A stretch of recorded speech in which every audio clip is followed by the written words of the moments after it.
चलो यार, फाइनली घर वाले शादी के लिए मान गए।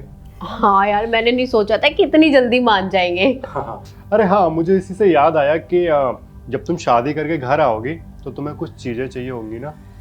चीजें मतलब? चीजें मतलब वेट, मेरे पास लिस्ट है, मैं लिस्ट दिखाता हूँ। चीजें मतलब जैसे कि तुम्हें तो पता ही है कि जब भी मैं ऑफिस जाता हूँ तो मेरे पास तो मेरी कार है, तो मैं तो अपना ऑफिस अपनी कार से चला जाऊँगा। लेकिन जब तुम ऑफिस जाओगी तो मुझे अच्छा नहीं लगेगा ना कि तुम ऑटो से जाओगी। और तो मैं सोच रहा था कि कार तो होनी चाहिए ना हमारे पास। और टीवी, यार पता है घर का टीवी ना बहुत पुराना होता है, तो मैं क्या सोच रहा था कि एक टीवी हो अच्छा सा, नया सा, बढ़िया सा, और सिर्फ हमारे कमरे में हो। जब भी हमारा मन करे हम कुछ भी देखें, कभी भी देखें। क्या बोलती हो, है ना? और फ्रिज, यार मैं सोच रहा था कि ना एक 2 फ्लोर वाला फ्रिज लेते हैं। और तुम्हें तो आइसक्रीम बहुत पसंद है ना, तो ऊपर वाले फ्लोर में ना तुम्हारे लिए सिर्फ आइसक्रीम लाया करूंगा, फिर तुम आराम से खाना और खूब खाना, है ना? और हाँ यार, एक डबल बेड भी तो होना चाहिए ना। मेरे घर पे ना पूरे सिंगल बेड है, और एक सिंगल जो बेड है ना वो मम्मी पापा के रूम में है। तो अब हम उनके रूम में तो रोज रोज नहीं जा सकते ना, तो अगर एक डबल बेड अच्छा सा आलीशान सा होता तो कितना अच्छा होता ना। और हाँ, अगर उसके साथ थोड़ा सा फर्नीचर होता तो इट्स फाइन। लास्ट क्या था कि मैं बोल रहा था तुमसे कि देखो, तुम्हें तो पता ही है फ्यूचर सेविंग्स कितनी ज़रूरी है ना, तो थोड़ा बहुत कैश होना भी बहुत ज़रूरी है। ज़्यादा नहीं, 10 से 15 लाख इनफ है, लेकिन अभी के लिए नहीं, फ्यूचर सेविंग्स के लिए। कैसा है, सही है ना? और हाँ, ये सारा कुछ तुम्हारा है, मुझे कुछ नहीं चाहिए, मेरे पास तो सब कुछ है, तुम्हें तो पता ही है। अच्छा, तो ये सब तुम मुझे गिफ्ट करने वाले हो? गिफ्ट? हाँ, अरे नहीं, गिफ्ट नहीं करने वाला हूँ। वो मैं बोल रहा था कि जब तुम शादी करके मेरे घर आओगे तो ये सारी चीजें ना तुम अपने पापा से मांग लो। तुम कितने केयरिंग हो ना, मेरा कितना ध्यान रखते हो ना। है ना? So sweet. अच्छा, मैं लिस्ट चेक कर लूं एक बार? लिस्ट? हाँ श्योर।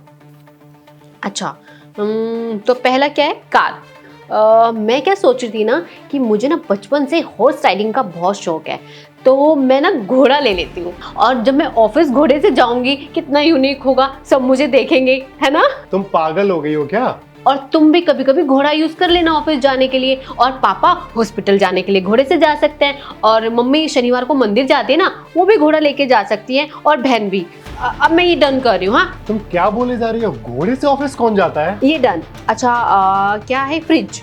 अच्छा, तो मैं क्या सोच रही थी ना कि फ्रिज ना बहुत स्पेस लेता है किचन में, हम ना किचन में कुआं खुदवा देंगे। कुआं किचन में? अरे कुएं तो गांव में होते हैं ना। पापा करा देंगे, इतना बहुत इजी है। और पता है, साथ में तुम्हारी हेल्थ का भी तो ध्यान रखना है, कुएं का पानी हेल्थ के लिए बहुत अच्छा होता है। हाँ, तो मैं ये कुआं डन कर रही हूँ। क्या बोले जा रही हो? मुझे कुछ समझ नहीं आ रहा है। और टीवी, तो टीवी के लिए टीवी की क्या जरूरत है? एक काम करते हैं ना, मैं पापा को बोल के एक लाइव स्टेज बनवा देती हूँ, और वहां पे हम बैठ के लाइव मुजरा देखेंगे। मुजरा?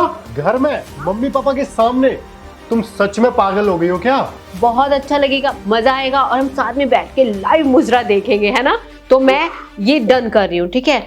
Oh, come on. अब आता है हम कैश।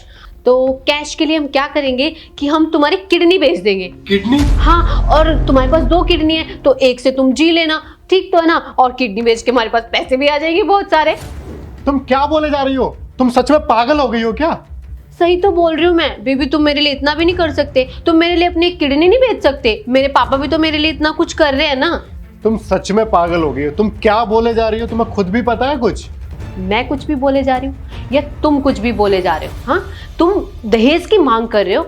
मुझे सच में विश्वास नहीं होता कि इतना पढ़े लिखे होने के बाद तुम दहेज की मांग कर रहे हो। अरे बेबी, ये सब मैं तुम्हारे लिए बोल रहा हूँ। वैसे भी तुम्हें तो पता है मेरे पास तो सब कुछ है, ये तो सब तुम्हारे लिए है ना। मेरे लिए होता ना तो तुम कहते कि हम शादी के बाद ये सब बना लेंगे, car, TV, fridge, cash and all thing. हाँ, लेकिन तुम मुझे कह रहे हो कि मैं अपने पापा से ये दहेज में मांग के लाऊं। तुम्हें पता है कि दहेज मांगने से कितनी लड़कियों के साथ टॉर्चर होता है, और तुम चाहते हो कि फ्यूचर में वो सब मेरे साथ हो। मैं सच में विश्वास नहीं कर सकती कि तुम जैसा लड़का ऐसी बातें करता है, और मैं तुमसे कोई शादी नहीं करने वाली हूँ। और तुम्हें पता है दहेज के अगेंस्ट कितने लॉ हैं, अगर मैंने या किसी और ने तुम्हारी कंप्लेन कर दी ना तो जिंदगी भर थाने में दहेज भरते रह जाओगे और फिर पीसना चक्की। बाय।